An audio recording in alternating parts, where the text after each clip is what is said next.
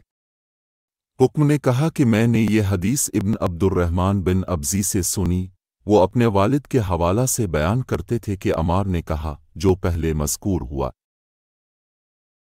وہ حضرت عمر رضی اللہ عنہ کی خدمت میں حاضر تھے، اور حضرت عمار رضی اللہ عنہ نے ان سے کہا کہ ہم ایک لشکر میں گئے ہوئے تھے، پس ہم دونوں جنبی ہو گئے، اور اس میں ہے کہ بجائے نفخ فیما کہ انہوں نے تفل فیما کہا، میں تو زمین میں لوٹ پوٹ ہو گیا۔ پھر نبی کی خدمت میں حاضر ہوا تو آپ نے فرمایا کہ تیرے لیے صرف چہرے اور پہنچوں پر مسح کرنا کافی تھا، زمین پر لیٹنے کی ضرورت نہ تھی۔ میں حضرت عمر رضی اللہ عنہ کی خدمت میں موجود تھا کہ عمار رضی اللہ عنہ نے ان سے کہا، پھر انہوں نے پوری حدیث بیان کی۔ پس نبی کریم نے اپنے ہاتھوں کو زمین پر مارا اور اس سے اپنے چہرے اور پہنچوں کا مسح کیا۔ ہم نبی کریم کے ساتھ ایک سفر میں تھے کہ ہم رات بھر چلتے رہے، اور جب رات کا آخری حصہ آیا تو ہم نے پڑاؤ ڈالا، اور مسافر کے لیے اس وقت کے پڑاؤ سے زیادہ مرغوب اور کوئی چیز نہیں ہوتی۔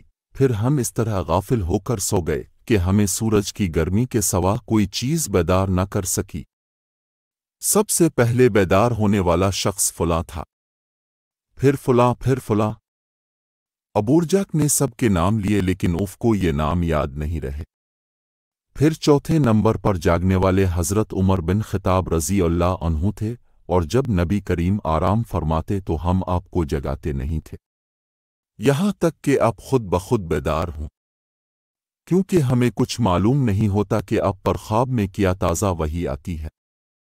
جب حضرت عمر جاگ گئے اور یہ آمدہ آفت دیکھی، اور وہ ایک نڈر دل والے آدمی تھے، پس زور زور سے تکبیر کہنے لگے، اسی طرح بآواز بلند آپ اس وقت تک تکبیر کہتے رہے جب تک کہ نبی کریم ان کی آواز سے بیدار نہ ہو گئے۔ تو لوگوں نے پیش آمدہ مصیبت کے متعلق اب سے شکایت کی۔ اس پر آپ نے فرمایا کہ کوئی حرج نہیں، سفر شروع کرو۔ پھر اب تھوڑی دور چلے، اس کے بعد اب ٹھہر گئے اور وضو کا پانی طلب فرمایا اور وضو کیا اور اذان کہی گئی۔ پھر آپ نے لوگوں کے ساتھ نماز پڑھی۔ جب آپ نماز پڑھانے سے فارغ ہوئے تو ایک شخص پر آپ کی نظر پڑی جو الگ کنارے پر کھڑا ہوا تھا، اور اس نے لوگوں کے ساتھ نماز نہیں پڑھی تھی۔ آپ نے اس سے فرمایا کہ اے فلاں، تمہیں لوگوں کے ساتھ نماز میں شریک ہونے سے کون سی چیز نے روکا؟ اس نے جواب دیا کہ مجھے غسل کی حاجت ہو گئی اور پانی موجود نہیں ہے۔ آپ نے فرمایا کہ پاک مٹی سے کام نکال لو، یہی تجھ کو کافی ہے۔ پھر نبی کریم نے سفر شروع کیا تو لوگوں نے پیاس کی شکایت کی۔ اب پھر ٹھہر گئے اور فلاں یعنی عمران بن حسین رضی اللہ عنہما کو بلایا۔ ابورجاک نے ان کا نام لیا تھا لیکن اوف کو یاد نہیں رہا، اور حضرت علی رضی اللہ عنہ کو بھی طلب فرمایا۔ ان دونوں سے اپنے فرمایا کہ جاؤ پانی تلاش کرو۔ یہ دونوں نکلے۔ راستہ میں ایک عورت ملی جو پانی کی 2 کیل اپنے اونٹ پر لٹکائے ہوئے بیچ میں سوار ہو کر جا رہی تھی۔ انہوں نے اس سے پوچھا کہ پانی کہاں ملتا ہے؟ تو اس نے جواب دیا کہ کل اسی وقت میں پانی پر موجود تھی، یعنی پانی اتنی دور ہے کہ کل میں اسی وقت وہاں سے پانی لے کر چلی تھی، آج یہاں پہنچی ہوں اور ہمارے قبیلہ کے مرد لوگ پیچھے رہ گئے۔ انہوں نے اس سے کہا، اچھا ہمارے ساتھ چلو۔ اس نے پوچھا، کہاں چلو؟ انہوں نے کہا، رسول اللہ کی خدمت میں۔ اس نے کہا، اچھا وہی جن کو لوگ سابی کہتے ہیں۔ انہوں نے کہا، یہ وہی ہیں جسے تم کہہ رہی ہو۔ اچھا اب چلو۔ آخر یہ دونوں حضرات اس عورت کو حضرت کی خدمت مبارک میں لائے اور سارا واقعہ بیان کیا۔ عمران نے کہا کہ لوگوں نے اسے اونٹ سے اتار لیا۔ پھر نبی کریم نے ایک برتن طلب فرمایا اور دونوں کے الوی مشکیزوں کے منہ اس برتن میں کھول دیے، پھر ان کا اوپر کا منہ بند کر دیا۔ اس کے بعد نیچے کا منہ کھول دیا اور تمام لشکریوں میں منادی کر دی گئی کہ خود بھی سیر ہو کر پانی پیے اور اپنے تمام جانوروں وغیرہ کو بھی پلا لے۔ پس جس نے چاہا پانی پیا اور پلایا اور سب سیر ہو گئے۔ آخر میں اس شخص کو بھی ایک برتن میں پانی دیا جسے غسل کی ضرورت تھی۔ اپنے فرمایا، لے جا اور غسل کر لے۔ وہ عورت کھڑی دیکھ رہی تھی کہ اس کے پانی سے کیا کیا کام لیے جا رہے ہیں، اور خدا کی قسم جب پانی لیا جانا ان سے بند ہوا تو ہم دیکھ رہے تھے کہ اب مشکیزوں میں پانی پہلے سے بھی زیادہ موجود تھا۔ پھر نبی کریم نے فرمایا کہ کچھ اس کے لیے کھانے کی چیز جمع کرو۔ لوگوں نے اس کے لیے عمدہ قسم کی کھجور، اجوا، آٹا اور ستو اکٹھا کیا، یہاں تک کہ بہت سارا کھانا اس کے لیے جمع ہو گیا۔ تو اسے لوگوں نے ایک کپڑے میں رکھا اور عورت کو اونٹ پر سوار کر کے اس کے سامنے وہ کپڑا رکھ دیا۔ رسول اللہ نے اس سے فرمایا کہ تمہیں معلوم ہے کہ ہم نے تمہارے پانی میں کوئی کمی نہیں کی ہے، لیکن اللہ تعالیٰ نے ہمیں سیراب کر دیا۔ پھر وہ اپنے گھر آئی، دیر کافی ہو چکی تھی، اس لیے گھر والوں نے پوچھا کہ اے فلانی، کیوں اتنی دیر ہوئی؟ اس نے کہا، ایک عجیب بات ہوئی، وہ یہ کہ مجھے 2 آدمی ملے اور وہ مجھے اس شخص کے پاس لے گئے جسے لوگ سابی کہتے ہیں۔ وہاں اس طرح کا واقعہ پیش آیا، خدا کی قسم وہ تو اس کے اور اس کے درمیان سب سے بڑا جادوگر ہے، اور اس نے بیچ کی انگلی اور شہادت کی انگلی آسمان کی طرف اٹھا کر اشارہ کیا۔ اس کی مراد آسمان اور زمین سے تھی، یا پھر وہ واقعی اللہ کا رسول ہے۔ اس کے بعد مسلمان اس قبیلہ کے دور و نزدیک کے مشرکین پر حملے کیا کرتے تھے، لیکن اس گھرانے کو جس سے اس عورت کا تعلق تھا کوئی نقصان نہیں پہنچاتے تھے۔ یہ اچھا برتاؤ دیکھ کر ایک دن اس عورت نے اپنی قوم سے کہا کہ میرا خیال ہے کہ یہ لوگ تمہیں جان بوجھ کر چھوڑ دیتے ہیں، تو کیا تمہیں اسلام کی طرف کچھ رغبت ہے؟ قوم نے عورت کی بات مان لی اور اسلام لے آئی۔ حضرت ابو عبداللہ امام بخاری رحمت اللہ نے فرمایا کہ سبا کے معنی ہے اپنا دین چھوڑ کر دوسرے کے دین میں چلا گیا، اور ابو العالیہ نے کہا ہے کہ سابین اہل کتاب کا ایک فرقہ ہے جو زبور پڑھتے ہیں، اور سورت یوسف میں جو قصب کا لفظ ہے وہاں بھی اس کے معنی عمل کے ہیں۔ اگر غسل کی حاجت ہو اور پانی نہ ملے تو کیا نماز نہ پڑھی جائے؟ عبداللہ نے فرمایا، ہاں، اگر مجھے 1 مہینہ تک بھی پانی نہ ملے گا تو میں نماز نہ پڑھوں گا۔ اگر اس میں لوگوں کو اجازت دے دی جائے تو سردی معلوم کر کے بھی لوگ تیمم سے نماز پڑھ لیں گے۔ ابو موسیٰ کہتے ہیں کہ میں نے کہا کہ پھر حضرت عمر رضی اللہ عنہ کے سامنے حضرت عمار رضی اللہ عنہ کے قول کا کیا جواب ہوگا؟ بولے کہ مجھے تو نہیں معلوم ہے کہ عمر رضی اللہ عنہ عمار رضی اللہ عنہ کی بات سے مطمئن ہو گئے تھے۔ میں عبداللہ بن مسعود اور ابو موسیٰ اشعری کی خدمت میں تھا۔ ابو موسیٰ نے پوچھا کہ ابو عبد الرحمن، آپ کا کیا خیال ہے کہ اگر کسی کو غسل کی حاجت ہو اور پانی نہ ملے تو وہ کیا کرے؟ عبداللہ نے فرمایا کہ اسے نماز نہ پڑھنی چاہیے جب تک اسے پانی نہ مل جائے۔